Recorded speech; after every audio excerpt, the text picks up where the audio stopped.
ऐलुए जान नई हर में तू पूजे ऐलुए जान नई हर में तू पूजे छठी माई के जयकारा हो गूंजे ऐलुए जान नई हर में तू पूजे छठी माई के जयकारा हो गूंजे तनी माथे से अचरा हटावो तनी माथे से अचरा हटावो एगो बात मानो दौरा उठावो संगी से लपी खिंचावो तनी घूंघटा उठावो ऐलुए जान नई हर में तू पूजे छठी माई के जयकारा हो गूंजे तनी माथे से अचरा हटावो तनी माथे से अचरा हटावो एगो बात मानो दौरा उठावो संगे से लपी खिंचावो तनी घूंघटा उठावो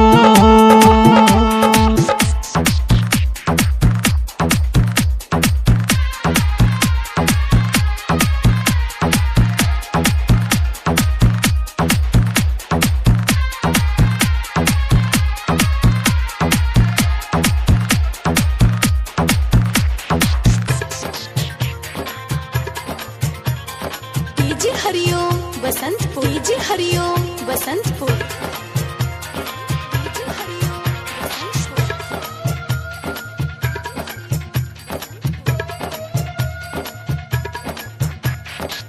गइलू तू ससुरा ना देखनी हो तोह के लगे बाढ़ू काहे ढकले हो मुँह के गइलू तू ससुरा ना देखनी हो तोह के लगे बाड़ू काहे ढपले हो मुँह के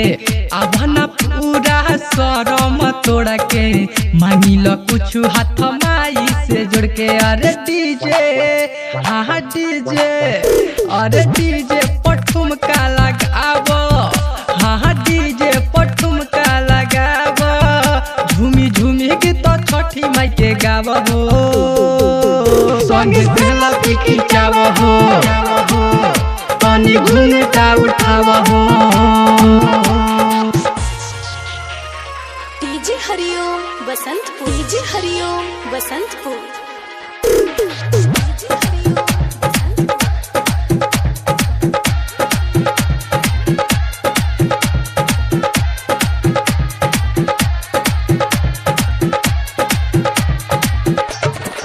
घाटे पर बेदी प्यारे परदीप सजावे अभिषेक राज के गाना बजावे घाटे पर बेदी प्यारे परदीप सजावे अभिषेक राज के गाना बजावे सजल घाट छठी माई के भावे पानी में भीजी सब अर्घा दियावे अरे माथे हाँ माथे अरे माथे पटिका लगावो हाँ माथे पटिका लगावो बारी घिउआ के दिया नजरावो संगे से लपी खिंचावो तनी घूंघटा उठावो ऐलुए जान नई हर में तू पूजे छठी माई के जयकारा हो गूंजे तनी माथे से अचरा हटावो तनी माथे से अचरा हटावो एगो बात मानो दौरा उठावो संगे से लपी खिंचावो तनी घूंघटा उठावो।